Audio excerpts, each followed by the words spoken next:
What's up, YouTube? Welcome back. So this is work starting on the vertical stab. Um, I have to say that this was the easiest component so far to work on. I see why a lot of people say to start with it.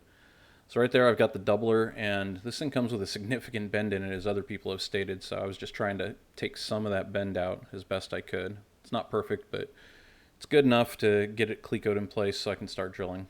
So we've got the rear spar with the doubler right now. And now I'm trying to attach and drill out the hinge brackets that go on there.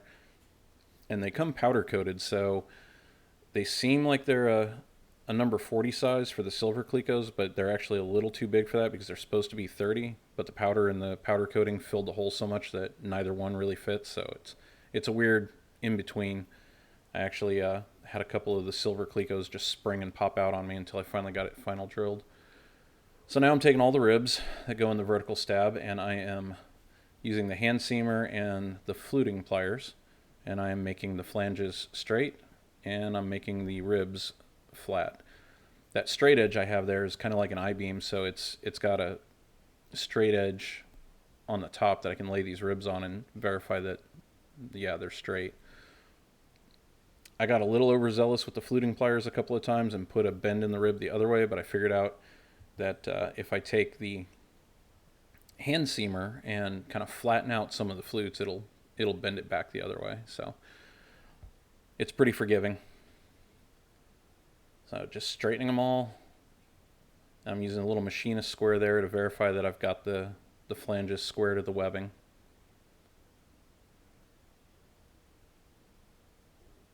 And lay it on that straight edge and make sure the rib lays flat. And then repeat. Alright, so now I'm starting to cleco the skeleton together that's going to go inside the vertical stab. And right here, I'm making a mistake. Those back flanges weren't 90 degrees and it was bothering me, so I took the hand seamer and I made those flanges 90 degrees. Spoiler alert, there's a reason they're not 90 degrees. It's because the leading edge of the vertical stab is at a significant angle, and that flange has to be at an angle too to match it, which I figure out right there. And now I'm putting the bend back in those flanges. Oh well. I'm perfectly fine with making stupid mistakes as long as they're recoverable. So get the whole thing clecoed together. Looks good. And then, yeah, a little more tweaking there.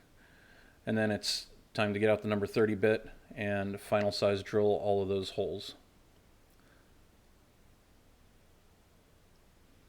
Drill hole, move cleco, drill hole, move cleco, rinse and repeat.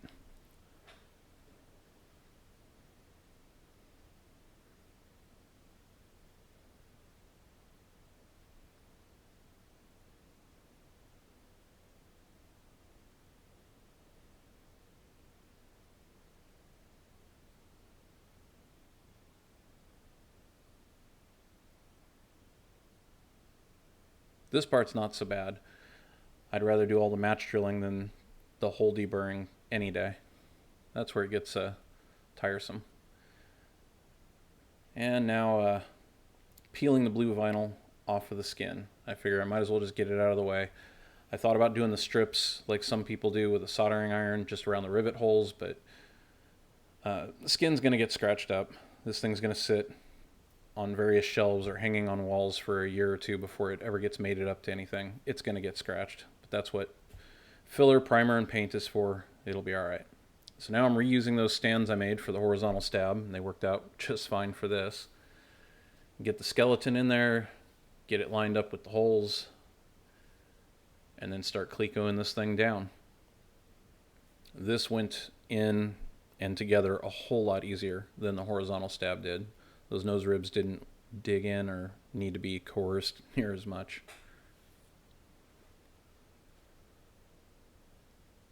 So now I'm just throwing enough in on each side just to get it laying flat and get everything lined up, and then I'm going to go back and put a cleco in every other hole.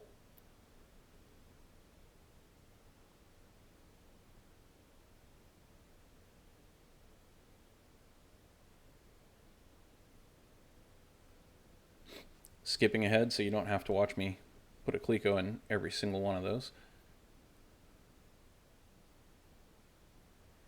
And there it is, all fabbed up and ready to get final drilled. That was about 2 hours worth of work last night, and then this morning picked right back up after it, and now it's time for final drilling. So go along, take a number 40 bit and drill out every open hole. There's two holes, or there's one hole in the end of each of the nose ribs that's not drilled in the rib itself. And those, I don't know if you can see it, but I have a cleco clamp helping to hold the skin tight against it so I get a nice clean hole in there. But once all the first set of holes are drilled, move the clecos over one hole and then do it again. And then once I've got one side done, you saw me flip it around there, time to do it again on the other side. I did not count the number of holes on this skin. I feel like that's information I no longer really need to know. Again, this process isn't bad. I kind of enjoy this part of it. Hopefully I don't miss any rows. I definitely had that happen before where I was getting ready to start dimpling and the dimple die wouldn't fit because I didn't actually final size drill a section of holes. I don't know how I skipped them, but this time I'm pretty sure I got everything. So now it's all final drilled. It's time to come back apart. You can see it wanting to spring open there, and I'm helping hold it closed. Got everything out on the one side, and then I just laid it flat on the bench there. And then out come all the clecos.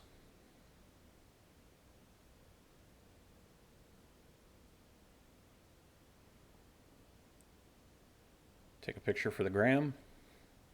Blow out the metal shavings, set the skin aside.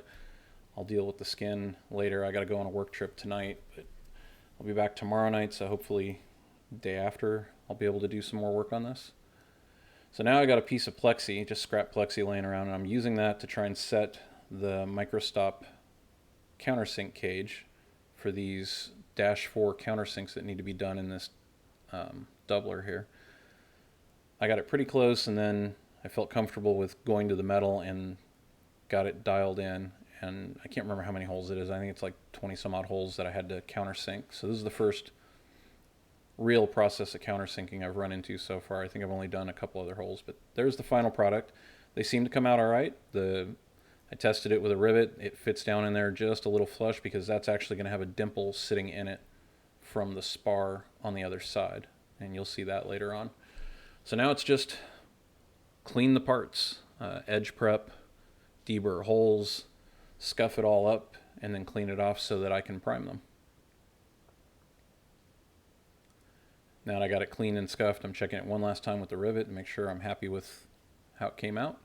And now it's on to deburring, edge cleaning, and scuffing up the rest of them. So there's a little knurl knob I 3D printed for the deburr tool so that when I have to pull it out and deburr the inside of those ribs, I've got something to hold on to instead of just the bit itself. It worked out okay. Needs a little tweaking, but more uses for the 3D printer. I sped through a lot of this and cut a lot of it out because this is just the tedious part. It's the same thing over and over again on all these parts. Deburr the holes, scuff them, clean and deburr the edges, mark everything so I know which orientation goes where, and then do it again.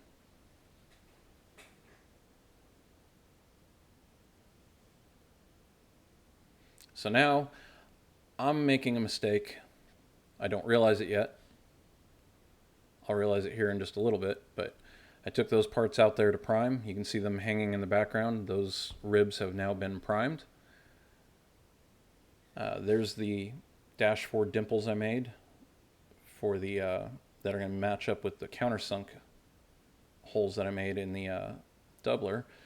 And now I've got the -3 dimpler, and I'm just going along and I'm dimpling everywhere where the skin is going to sit. And now I'm bringing those ribs in because I realize I forgot to dimple those holes before I painted them. So now I get to dimple them while they're painted. And I did not wait long enough for the paint to fully dry. So I get to about here and realize, nope, it is peeling the paint right off. It hasn't had a chance to etch and do its thing. So let it dry a little longer, come back. It worked out fine in the end. Touched up the paint, finished product. Everything is ready to go for when I get back. So stay tuned and we'll assemble this vertical stab.